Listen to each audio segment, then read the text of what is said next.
ძალიან მნიშვნელოვანი შეჯიბრება დასრულდა თბილისში ძიუდოს Grand Slam-ი, თბილისის Grand Slam-ი, რომელშიც მონაწილეობა არაერთმა გამოცდილმა სუპერვარსკვლავმა მიიღო, მათ შორის იყვნენ ქართველი ძიუდოისტებიც და საქართველოს ძიუდოისტთა ნაკრებმა 9 მედლით დაასრულა გამოსვლა თბილისის Grand Slam-ზე. აქედან 2 ოქროს მედალი არის საქართველოს ნაკრების ანგარიშზე, ოქროს მედლის მოპოვება კაცთა შორის საქართველოში ლაშა შავდათუაშვილმა შეძლო, ლეგენდა ძიუდოისტმა, რომელმაც კიდევ ერთხელ გაახარა ქართველი გულშემატკივარი და შეძლო, რა თქმა უნდა, მათ წინაშე ოქროს მედლის მოპოვება ფინალურ დაძაბულ შეხვედრაში დაამარცხა მედოქე ლაშა შავდათუაშვილმა და შესაბამისად მიიღო დამსახურებული ოქროს მედალი. რაც შეეხება ქალთა თამბიქს, იქაც შესანიშნავი გამოსვლა ჰქონდა ქართულ ძიუდოისტს ეთერ ლიპარტელიანს, რომელმაც ბრწყინვალე მატჩები მოიგო დაძაბული შეხვედრები და მათ შორის უკვე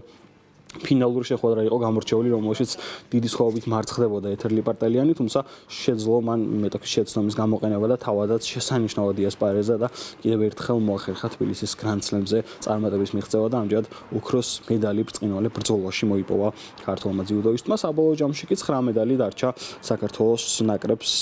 ძიუდოისტთა ნაკრებს, რომელმაც იასპარეზა საკუთარი გულშემატკივრის წინაშე და წარმატებულიც გამოვიდა, რა თქმა უნდა, მათი გამოსვლა 2 ოქროს გარდა 2 ვერცხლის და 5 ბრინჯაოს მედალი დარჩა საქართველოს ნაკრებს.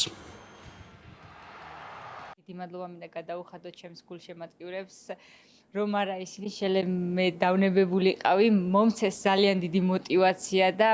დღეს მე მოახერხე საქართველოს ჰიმნის აჟღერება ჩემს ქვეყანაში. მადლობა თითოეულ ადამიანს გულშემატკივრობისთვის, ხარდაჭერისთვის, ბედნიერი ვარ და ამაყი ვარ, რომ ჩემი ცხოვრება სპორტს მიუძღვენი და საუკეთესოდ გამომდის, მე ვფიქრობ, იმას რასაც დღეს ვაკეთებ.